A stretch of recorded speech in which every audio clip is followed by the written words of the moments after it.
मगर इंसान अजीब मखलूक है कि जब उसका परवरदिगार उसको आजमाता है कि उसे इज्जत देता और नेमत बख्शता है तो कहता है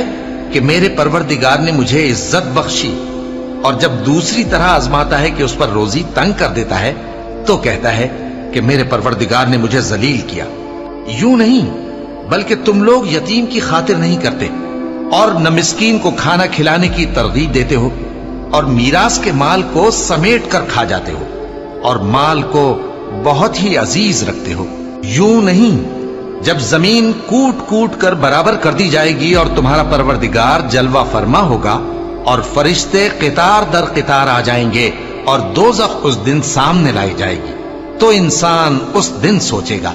मगर अब सोचने से उसे फायदा कहां मिल सकेगा। कहेगा,